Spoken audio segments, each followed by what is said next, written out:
Hello, everyone, and welcome to today's Elevate webinar on communication skills in the context of HIV service delivery. We're so delighted that you've joined us today. We'd like to start by acknowledging that the Elevate program is supported 100% by HRSA.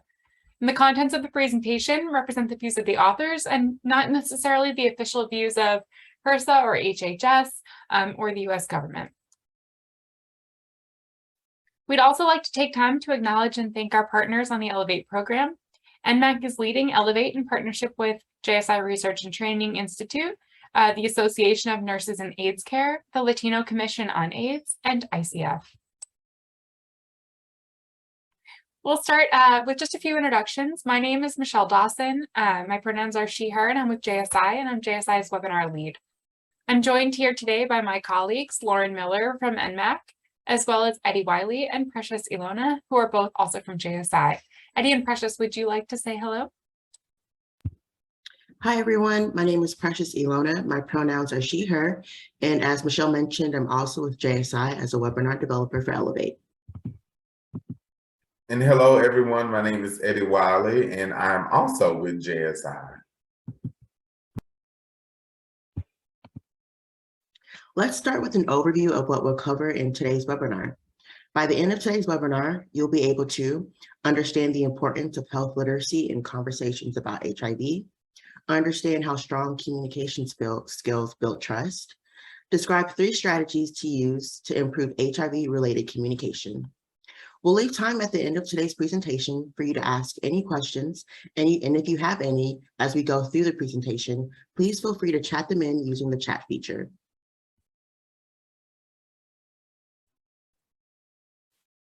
HIV and the HIV prevention and care system is complicated. It's a lot of science, a lot of data, a lot of emotion and passion, a lot of acronyms. There are just so many things to know and to understand. A person with HIV will want to make the greatest effort that they can to learn about HIV, working to understand the importance of taking their medication, what their lab results mean, how to eat well and stay healthy, what all the acronyms mean. Because by doing this, they'll be better able to be an engaged and active member of their care team and the HIV community. Any efforts and achievements in doing so should be met with a big round of applause because it's tough, it's a lot. Those of you who are participating in the Elevate trainings know that it takes a lot of time and effort. So, no one just wakes up one day and is an expert in a whole new topic.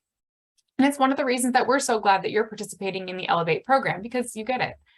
When you're working in the field, it'll be really important that you communicate clearly and effectively with the people that you're serving. And this webinar is designed to provide some tools to do that and things to consider as you enter your new role.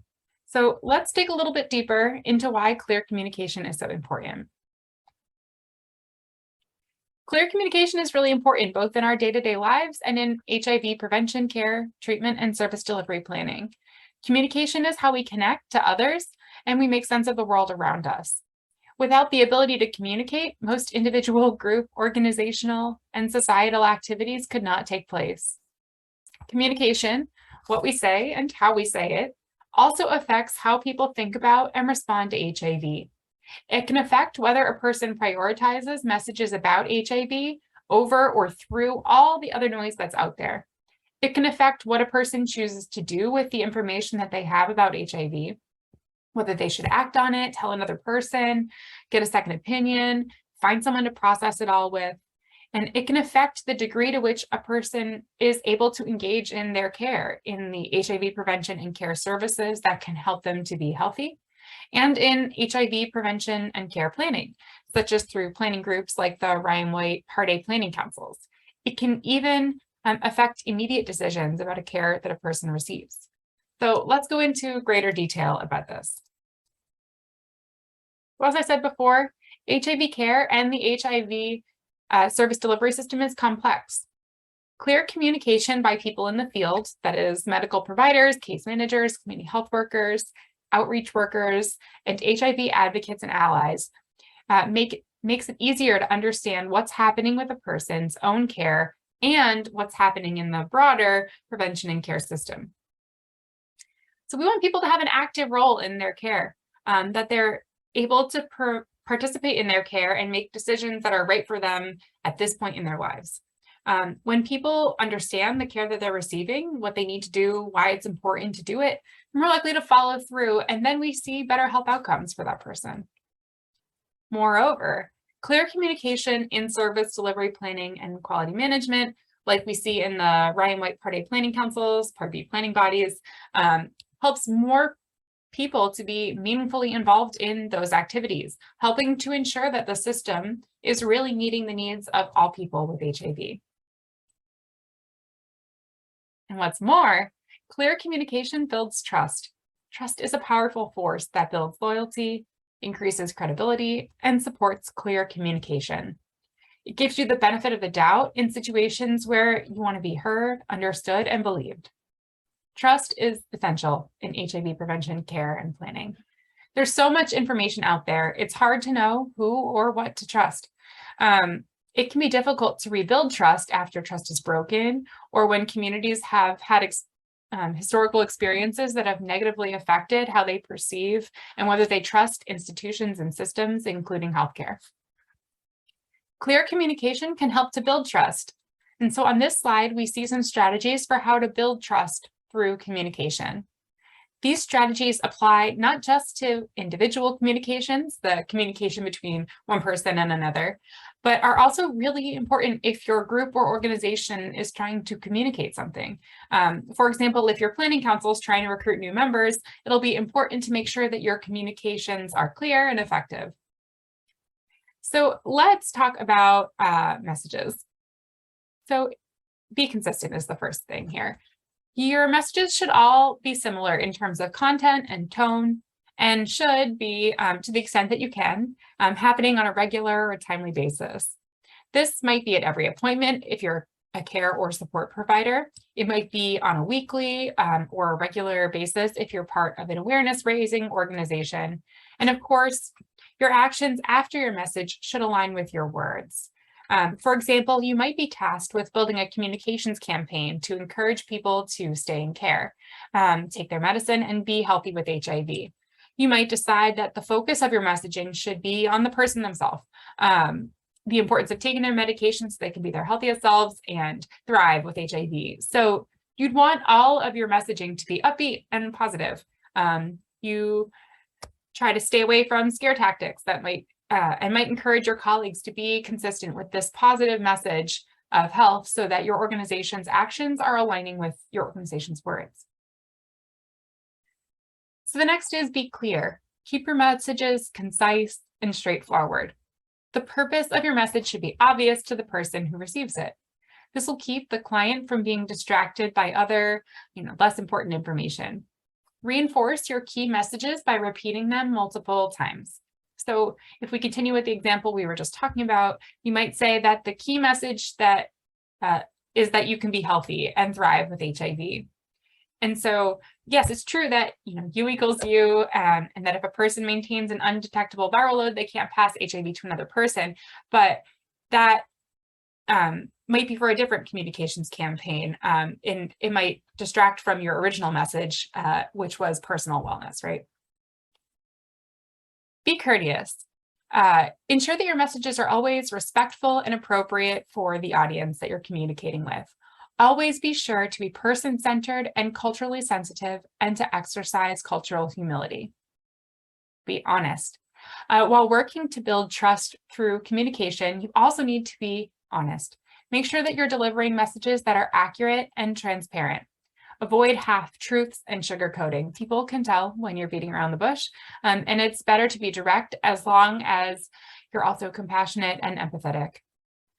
A particularly important point to be clear and honest about is the security of someone's personal information. You should clearly communicate whether someone, the information that someone gives you or what someone tells you will be kept confidential or not. If it's not going to be fully confidential, make sure that you explain who the details will be shared with and why. This ensures that people understand what they're committing to and can feel secure in the knowledge that their privacy is respected. At a personal level, it allows them to fully engage with honest answers that help you determine what services are needed and what care options are best for them.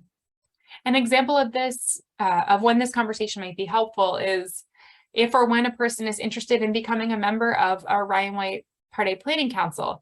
Some seats on the Planning Council require that a person disclose their HIV status, while others do not. Also, just different jurisdictions have different bylaws, so you'll want to check in with what the rules are in your community. So if a person is going to join, you'll want to make it clear what information will be out there, and how it'll be out there. And lastly, be mindful. When communicating in the field of HIV and in life, you want to be mindful. Know what actually matters to your audience. Avoid and examine any assumptions that you have. Stay grounded in your best of self behaviors. Listen attentively to learn more about the person and their needs. Embody respect, integrity, and compassion. And all of these behaviors can help put people at ease and ensure that they know that you have their best interest in mind and in your heart. Clear communication builds equity. Your clear communication also enables people to grow their knowledge and skills over time. When you're sure that you're providing information and care clearly in a way that the person can understand, you're helping to build their capacity to engage with not just in their care, but perhaps even the HIV service delivery system. Clear communication helps to ensure that a person understands the care that they are receiving and that they can have a voice in that care in order to ensure that it's meeting their own unique needs.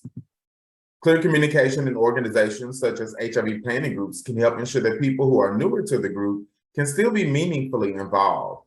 When conversations during meetings or data presentations are really technical and nuanced, many people shut down, become overwhelmed, or disengaged, unless deliberate efforts are taken to ensure that everything is clear and easy to understand.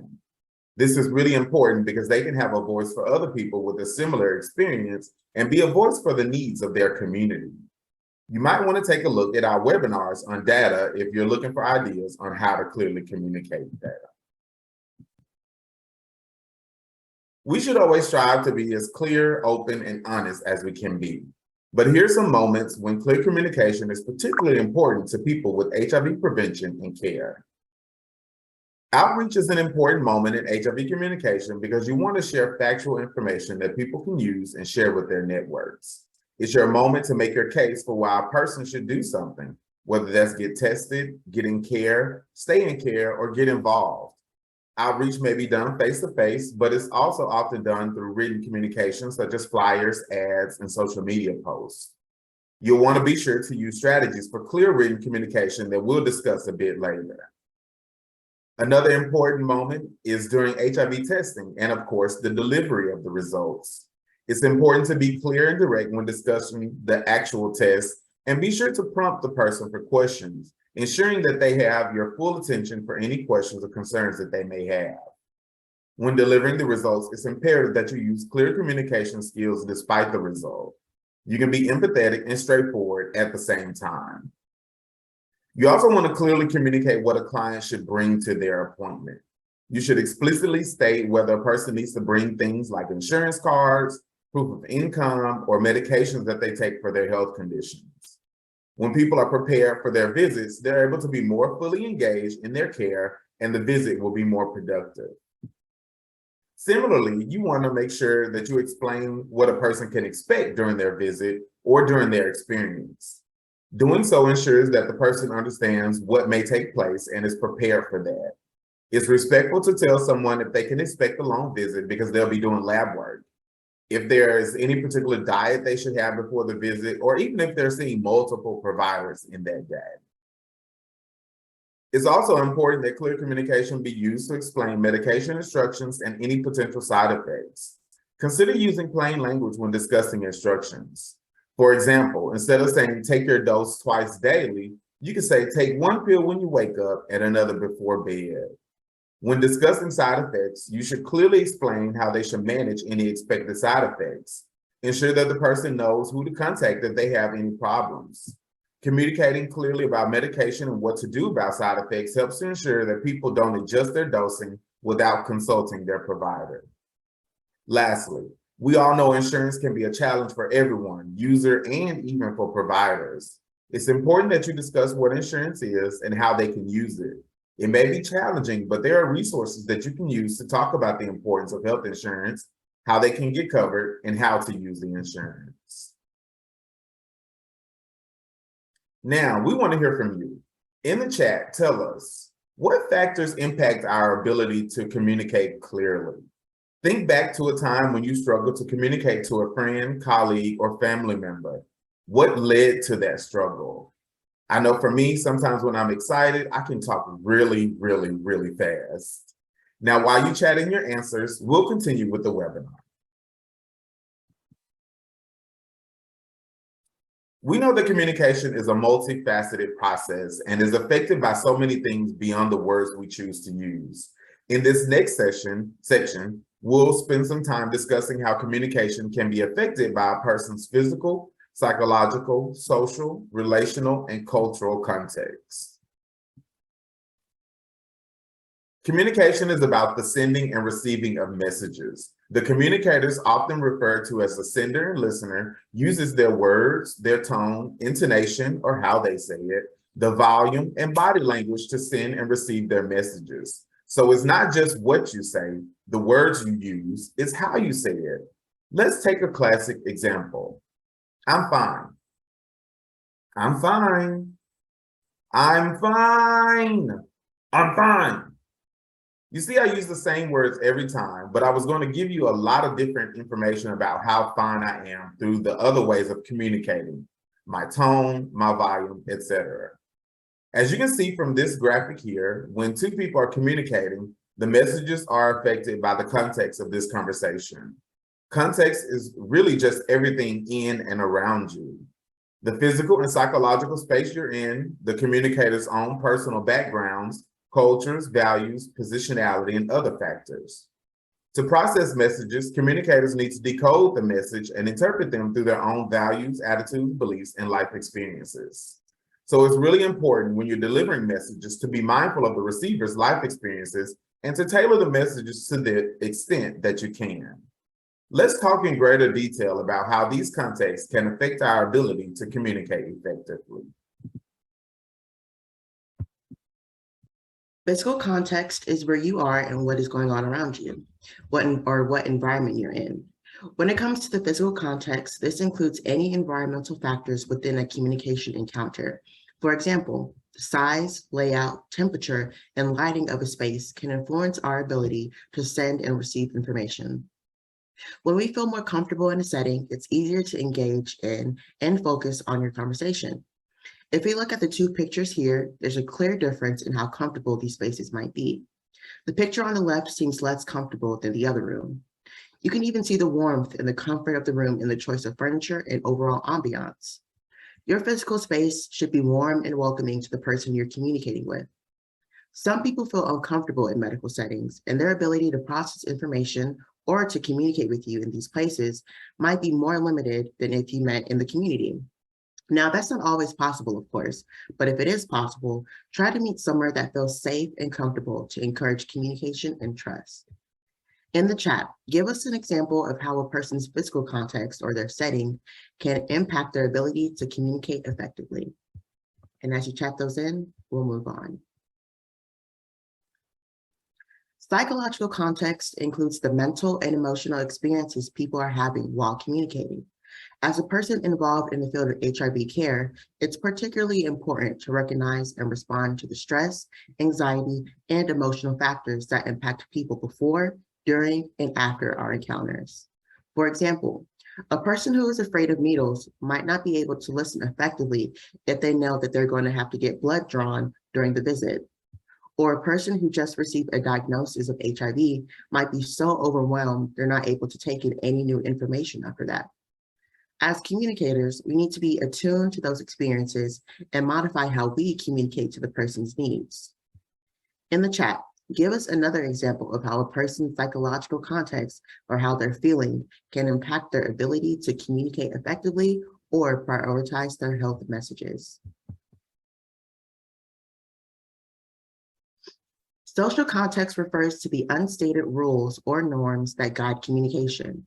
This includes their beliefs about social status, employment, and other factors. An example of social context affecting communication might be that a community believed that HIV or sex shouldn't be talked about in public, and so it isn't. Another example of social norms affecting our communication that we see all the time is in how we greet each other. We might say good morning with a head nod to our colleagues. We might smile slightly at a stranger on the street. We might shake hands or bump elbows in the time of COVID with the person we're being introduced to. And we might give a big bear hug or kiss on the cheek to our close friends or family. But we often wouldn't give a big bear hug to strangers on the street. We typically abide by the social norms for greetings. In the chat, give us another example of how social context can affect HIV care. Relational context includes the previous interpersonal history and type of relationship we have with the person.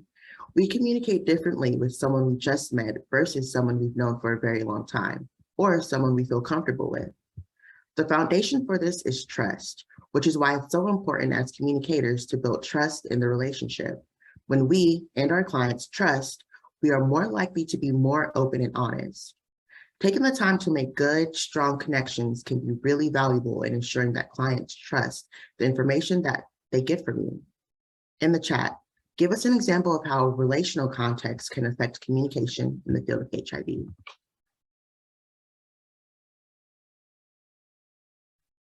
Cultural context includes various aspects of identity such as race, gender, nationality, ethnicity, sexual orientation, class, and ability.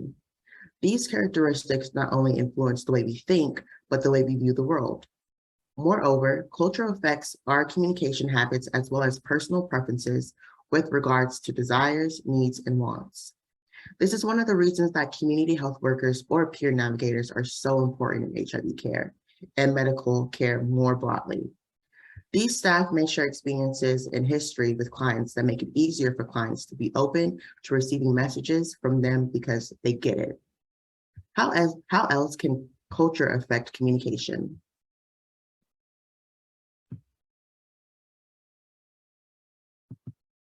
Now let's take a look at some opportunities to enhance our ability to help our clients participate effectively in the HIV prevention and care system. So each individual should try to work to improve their ability to engage in the care system. A person with lived experience can enhance their ability to communicate in the HIV delivery system by building health literacy and data literacy. It's recommended that you check out the data webinar as well as the health literacy webinar previously presented. Also, by attending training programs like Elevate and Escalate. Attending meetings and events like the Ryan White Planning Group meeting or conferences. And also by asking questions of their provider, planning group members and staff, mentors, and even their friends. But again, we know that all of that training and learning takes time, and we want to improve care for people with HIV now, which is why as members of the HIV service delivery system, it will fall to you to use clear communication strategies to ensure that everyone is able to understand and participate in their care. During this section, we'll discuss how organizations can use clear communication strategies verbally and in written materials. Let's start with strategies to improve spoken communication. The first thing you can do is to use plain, non-medical language when communicating. For example, you could say by mouth instead of orally, or use high blood pressure instead of hypertension. The next thing to do is limit the amount of information that you share to 2 to 3 main points. Keep it relevant and minimal. Next, you should use simple words and short sentences when possible. In the HIV service delivery system, it may not be avoidable to use jargon or acronyms. This is why it's important to define any complex or jargony terms to the person you're communicating with. You should also repeat key points multiple times in order to reinforce your message. And you should also use first-person language and personalize your message. Be sure to listen. By also listening when communicating, you can incorporate words or expressions that the other person uses. Now, this should be used in the appropriate context. You should also be specific in your communication. One thing you don't want the person to do is take your message out of context and build their own perspective. So choose your words wisely. It's important that your instructions are tailored to meet the needs of the individual. Here's an example. If you want the individual to take their meds in the morning, it wouldn't work well to say, take your meds before work to someone that works a late or overnight shift. When communicating, it's also important to consider the person's cultural context. Will your meaning be the same through the other person's lens? And lastly, you want to create opportunities for and encourage questions. Ensure that you make space for questions and encourage questions by asking, what can I better explain to you, instead of, do you have any questions? What other strategies can you think of that will help you communicate more effectively when speaking with another person? Be sure to think about all of the other ways we communicate: body language, tone of voice, and what others?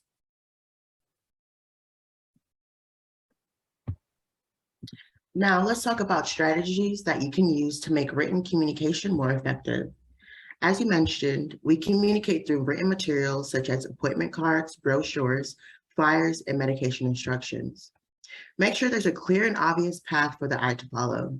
Make sure there's a logical flow so that it's not difficult. Use an active voice in order to clearly articulate what you want them to do. Bolding is also a helpful tool in written communication to emphasize important points. You'll want to avoid using all caps because that may come across as yelling or being angry. It could also make it hard to distinguish between letters.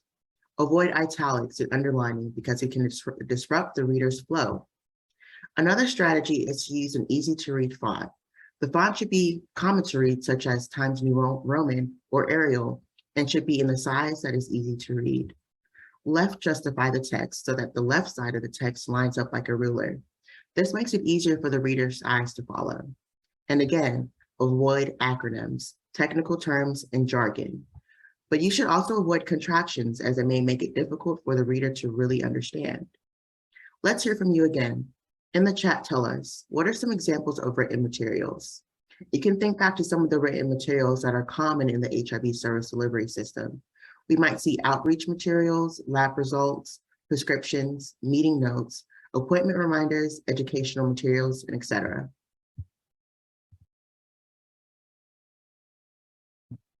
Let's take a look at a case example. You've invited a person with a new HIV diagnosis to a planning group meeting.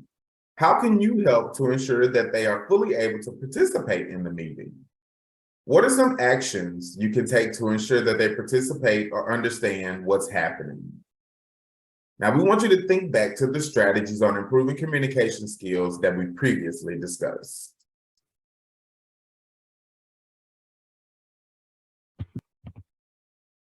In the chat, we want you to tell us, how important is listening in communication? Clearly, it's extremely important to be a good, active, and engaged listener. It's as important as speaking. We don't want to miss important details of what our clients are telling us, and we want to be careful to make sure we're getting those nonverbal messages. Think back to our example earlier of I'm fine, or I'm fine, or I'm fine.